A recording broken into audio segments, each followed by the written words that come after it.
정부가 앞으로 5년간 중점적으로 추진할 100대 국정과제를 발표했습니다. 지역 균형 발전 실천 과제 가운데 대구 경북 공약은 16개가 포함됐습니다. 자세한 내용 알아봅니다. 대구시가 2년 전 어렵게 유치한 제3정부 통합전산센터의 공사가 차일피일 미뤄지고 있습니다. 공사 발주 방식을 두고 생긴 갈등 때문인데 공사 기간 등 모든 일정에 차질이 생겼습니다. 대구시 교육청과 대구의 국회의원들이 지역 교육 현안을 논의했습니다. 국회 인사청문회로 여당 의원이 빠진 가운데 달라진 정부 교육 정책에 불만이 잇따랐습니다. 대구의 대표적 축제인 치맥 페스티벌이 오늘 개막했습니다. 올해로 5번째인데 역대 최대 규모로 나흘 동안 치킨 43만 마리와 맥주 32만 리터가 소비될 것으로 보입니다. 시청자 여러분 안녕하십니까? 대구 경북 소식 전해드립니다. 문재인 대통령이 앞으로 5년 동안 중점적으로 추진할 100대 국정과제를 발표했습니다. 지역 균형 발전을 위한 140여 개의 세부 실천 과제도 제시했습니다. 대구 경북의 미래상을 그려볼 수 있는 지역 관련 공약은 8개씩 포함됐는데요. 어떤 내용인지 윤영균 기자가 정리했습니다. 국정기획자문위원회는 100대 국정과제 중 시급하게 해결해야 할 4대 복합과제의 하나로 지역 균형 발전을 꼽았습니다. 지역 공약은 또 유형에 따라 즉시 추진이 가능한 계속 사업과 제도 개혁 과제부터 내년도 예산의 적정 소요를 반영하고 신속하게 추진해 나가겠습니다.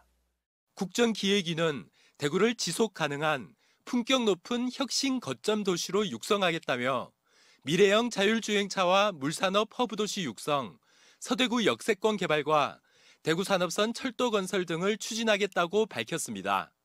경북도청 이전터를 문화와 행정, 경제 복합 공간으로 조성하고 이전될 대구공항을 지역 거점 공항으로 육성하겠다고 약속했습니다. 이 대구시가 준비해왔고 또 요청했던 그 지역 공약들이 대부분 다 반영되기 때문에 저희로서는 상당히 앞으로 사업 추진에 탄력을 받을 것으로 그렇게 기대를 하고 있습니다. 경북은 환동해와 북방교육의 전진기지로 육성하기 위해 김천 혁신도시의 첨단 산업 클러스터와 동해안 친환경 신재생 에너지 클러스터 구축, 포항 철강 산업 경쟁력 강화 등에 나설 계획입니다. 지진과 원전 안전 대책을 마련하고 초등학생을 대상으로 과일 무상 지원 등도 이번 공약에 포함됐습니다. 국제화하는 과정에서 각 시도가 어떻게 노력하느냐가 매우 중요합니다. 우리 경상북도는 국정과제 추진기획단을 구성해서 매번 점검하고 대구와 경북의 상생을 위해 대구 경북 첨단의료단지를 육성하고 대구 경북권 광역철도를 만드는 한편 대구와 광주를 잇는 내륙철도와 무주-대구 고속도로 건설도 추진할 예정입니다. MBC 뉴스 윤영균입니다. 대구시가 2년 전 어렵게 유치한 제3정부 통합전산센터의 공사가 차일피일 미뤄지고 있습니다. 공사 발주 방식을 두고 생긴 심각한 갈등 때문인데 공사 기간과 금액 등 모든 일정에 차질이 생겼습니다. 도성진 기자입니다. 대전, 광주에 이어 세 번째 정부통합전산센터가 들어설 대구 도학동 803 자락입니다. 대구시가 2년 전 유치해 지금쯤 공사가 한창이어야 하지만 풀만 무성하게 자라고 있습니다. 공사 발주 방식을 두고 갈등이 생긴 탓입니다. 지난해 정부가 설계와 시공을 한 건설사에 맡기는 턴키 방식으로 결정하면서 정보통신공사업계가 국민감사를 청구했습니다. 대형 건설업체가 공사를 독식할 수밖에 없고 정보통신공사를 건설공사나 전기공사 등 다른 공사와 분리해서 도급해야 한다는 법 규정을 어겼다는 겁니다. 감사원 감사 결과 국토부가 입찰 방법을 정하며 분리 발주를 검토하지 않은 것으로 드러났습니다. 이 과정에 업체 선정은 3차례나 유찰됐고 결국 설계와 시공을 분리 발주해 겨우 설계업체가 정해졌습니다. 이렇게 일정에 차질이 생기면서 당초 내년 12월에 완공될 예정이었지만 2020년 5월로 연기됐습니다. 공사비도 4,600억 원대에서 4,300억 원대로 크게 줄었습니다. 걸림돌은 더 있습니다. 대구시가 유치조건으로 터와 상하수도 등 기반 시설을 제공하기로 했는데 지자체가 제공한 터에 국가의 영구 건축물을 지을 수 없기 때문입니다. 행자부하고 기재부하고 협의를 해서 그 건축 면적만큼 최소한 건축 면적만큼이라도 공유지 교환으로 지금 추진하고 있습니다. 공사 면적 3만 제곱미터 이상이면 문화재 지표 조사를 받아야 하는데 문화재 발굴이라는 변수도 남아 있습니다. 대구 통합전산센터가 문을 열면 공무원 150명과 600여 명의 IT 인력이 상주하고 국내 공공기관의 빅데이터 5만여 대의 서버와 네트워크 장비가 모여듭니다. 하지만 정부의 허술한 사업 추진 탓에 행정 신뢰도와 기대 효과가 반감되고 있습니다. MBC 뉴스 도성진입니다. 물난리로 큰 고통을 받는 곳도 있습니다만 경북 동해안은 가뭄이 갈수록 심각해지고 있습니다. 농작물이 타들어가자 한국수자원공사는 수돗물 원수를 농업용수로 공급하기 시작했습니다. 김기영 기자입니다. 들녘이 타들어가고 있습니다. 사라지다시피 했던 기우제까지 등장했습니다. 농민들은 지푸라기라도 부여잡고 싶은 심정으로 하늘에 제사를 지내며 간절히 비를 원합니다. 부디 이 땅에 흡족한 비를 내리시어 모든 만물에 생기를 주시옵소서. 말라가는 논을 보다 못한 한국수자원공사는 상수 원수까지 농업용수로 내놓았습니다. 영천댐에서 포항 학야 정수장으로 가는 도수로에서 물을 뽑아 농수로에 퍼올립니다. 충분치는 않아도 가뭄이 해소될 때까지 공급할 방침입니다. 오늘 참 여수정공사 이 물로 참 주니까 물소리만 들어도 참 반갑습니다. 밭작물을 포기한 농민들은 그나마 벼논에라도 물이 들어가자 모처럼 주름을 펴니다. 충분하게 만족하지는 못할 거예요.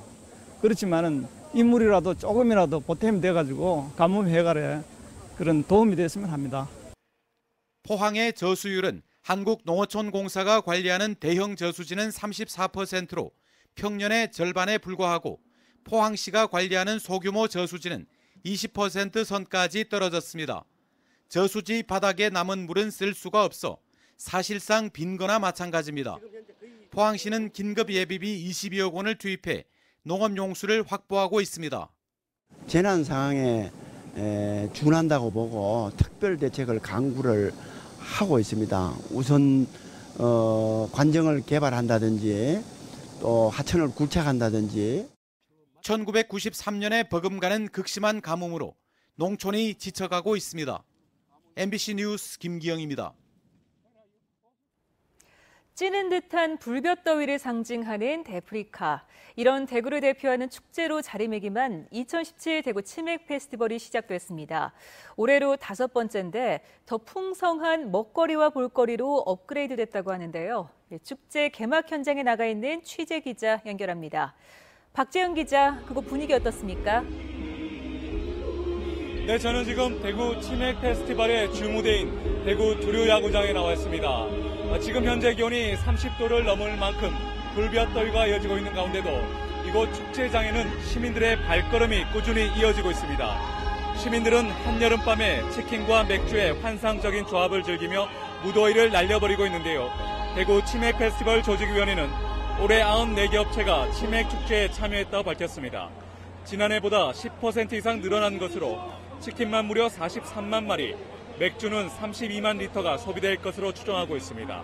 지금 두류공원이 수확을 낼 수 있는 최대 맥시멈 인원이라서 인원이 더 많이 증가하는 것보다는 저희가 양질의 서비스를 늘려서 100만 명의 치맥 페스티벌 매니아를 만드는 걸 올해의 목표로 삼고 있습니다. 가장 크게 달라진 점은 편의성이 개선되고 즐길 거리가 늘었다는 점입니다. 두류야구장 전체에 인조 잔디를 깔아 지열과 먼지 등으로 인한 불편함을 덜었고 모든 축제 참여업체가 카드 결제 시스템을 최초로 도입했습니다. 증강현실을 이용한 사진 촬영과 모바일 게임 등 첨단 기술이 접목된 즐길거리도 선보입니다. 치맥 비즈니스 라운지를 설치하는 등 축제를 넘어서 치맥 산업을 활성화하고 대한민국 최고의 DJ와 함께하는 EDM 파티 등 참여와 체험, 관람을 접목한 다양한 축제가 이어집니다. 지난해 사상 최대인 110만 명이 찾았던 대구 치맥 페스티벌은 두류공원과 이월드, 서부시장 프랜차이즈 거리와 평화시장에서 오늘부터 23일까지 닷새간 이어질 예정입니다. 지금까지 대구 치맥 페스티벌 현장에서 MBC 뉴스 박재영입니다. 대구시 교육청과 대구 국회의원들이 지역 교육 현안을 함께 논의했습니다. 국회 인사청문회로 여당 의원이 빠진 가운데 달라진 정부의 교육 정책에 불만이 잇따랐습니다. 보도에 한태현 기자입니다.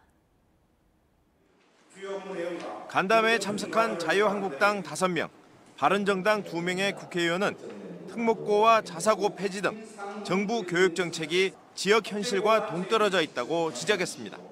신성하게 지켜져야 되는 그런 영역인데 국회에서도 가장 이슈와 관련해서 논쟁이 많고 갈등이 많은 데가 교육입니다. 우리 지역에는 자사고만 4개가 있고 이것이 아마 가장 단기에는 현안이 될 가능성이 높을 걸로 보는데 확고한 입장을 정하셔서 선의의 피해가 없도록. 고질적인 지역별 학력 격차 역시 도마에 올랐고 비정규직의 정규직 전환에도 조심스러운 접근을 요구했습니다.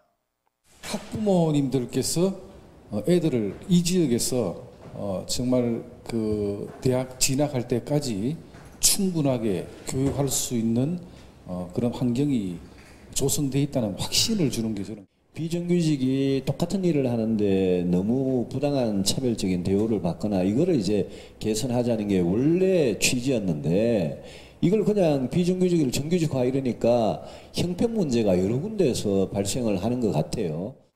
이전 정부의 교육 정책에 충실했던 대구시 교육청은 달라진 정책에 지역교육청의 자율성을 강조했습니다. 서울이나 다른 지역처럼 외고 자사고의 서열화 문제가 그렇게 심각하지 않고 수성구로 몰려오는 압력을 차단하는 효과를 굉장히 순기능적 효과를 가지고 있습니다.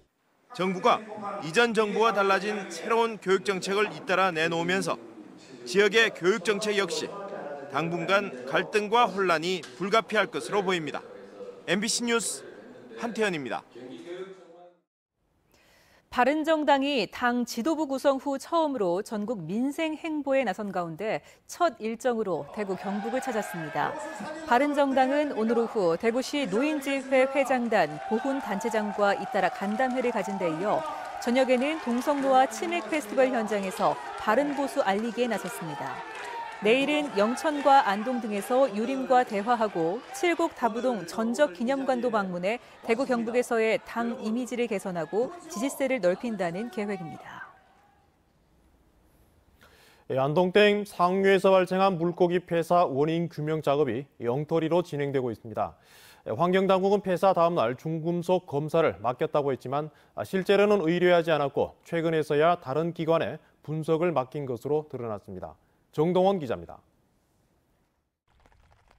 안동댐 상류에 물고기가 떠오른 건 지난 3일.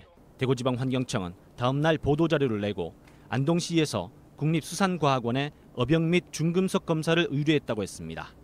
취재진이 어제 중금속 결과가 어떻게 나왔냐고 묻자 대구지방환경청은 수산과학원에 맡긴 시료가 부패해 분석 불가로 판명났다고 밝혔습니다. 그러나 수산과학원은 분석 의뢰를 받은 사실 자체가 없다고 밝혔습니다. 저희원은 시료도 중금속 분석 의뢰도 받은 적이 없습니다. 차후 시료를 보낸다면 적극 분석에 협조하겠습니다. 알고 보니 분석 의뢰 기관이 수산과학원이 아니라 경북어업기술센터로 바뀌었고 이 과정에서 중금속은 빠지고 어병 분야만 분석이 이뤄지고 있었습니다. 대구지방환경청이 이런 사실을 몰랐거나 알고도 모른 척한 셈입니다.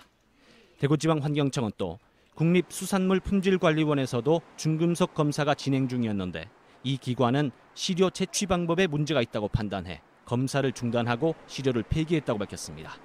그러나 이 역시 분석을 의뢰한 게 아니라 수산물품질관리원의 자체 분석 형식이었던 것으로 드러났습니다. 결국 중금속 분석은 어느 기관에서도 수행되지 않았고 대구지방환경청은 일주일이 지나서야 시료를 국립환경과학원에 보내 중금속 분석을 맡겼습니다. 안동댐 폐사 물고기는 지금도 하루 500여 마리가 수거돼 13,400여 마리로 늘어났습니다. 유래를 찾기 힘들 정도의 대형 사고인데다 원인 규명은 극도로 민감하지만 정작 주무기관은 엉터리로 일처리를 하고도 대수롭지 않은 듯 넘기고 있습니다. MBC 뉴스 정동원입니다.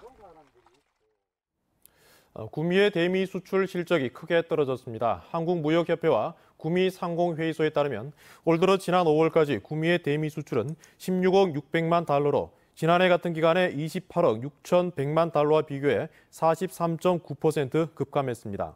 올 들어 애플이 미국 시장에서 독주 현상을 보이면서 무선 통신기기 수출이 52.3%나 감소했기 때문으로 분석됩니다.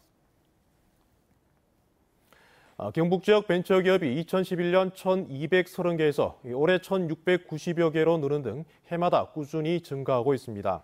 지군별 벤처기업 수는 지난 5월 기준으로 구미가 390여 개로 가장 많고 경산, 칠곡, 경주, 영천, 포항 순이었습니다.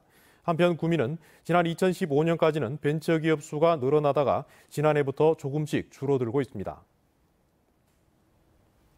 국내 최초로 팔 이식 수술을 받은 손진욱 씨가 모레 프로야구 삼성 라이온즈 후반기 첫 홈 경기에서 시구를 합니다. 공장에서 일하다가 왼쪽 팔을 잃은 손 씨는 지난 2월 영남대 병원에서 국내 처음, 아시아에서는 두 번째로 손목 아래 팔 5cm까지 이식받았습니다. 한편 손 씨는 지난달부터 대구 의료관광진흥원에서 해외 의료 관광객들에게 의료 관광을 홍보하고 안내하는 업무를 하고 있습니다. 대구 지역 모 백화점이 의류 균일가전을 펼치면서 정가를 할인 가격인 것처럼 오인하도록 표시해 소비자들의 빈축을 사고 있습니다. 이 백화점은 특설 매장에 여성의류 특가전, 균일가전을 펼치고 있는데 기존 가격표 위에 할인 가격을 표시하는 가격택을 덧붙여 판매하는 상품 가운데 일부를 할인하지 않고 원래 가격을 이중으로 붙여 판매하다가 소비자들의 항의를 받았습니다. 대구 경북 경제자유구역청이 경북에서 처음으로 외국인 학교를 포항에 유치할 계획이어서 관심을 모으고 있습니다. 이를 위해 캐나다 메오리치 스쿨과 기본 협약을 맺고 포항 융합기술산업지구에 600억 원을 들여 1,200여 명의 학생을 수용하는 외국인 학교 설립을 추진할 계획입니다. 경제자유구역청은 외국인 학교가 설립되면 외국인 우수 인력의 정주 여건이 좋아져 경제자유구역 활성화에 큰 도움이 될 것으로 기대하고 있습니다. 네, 지금까지 대구 경북 소식 전해드렸습니다. 시청해주신 여러분 고맙습니다.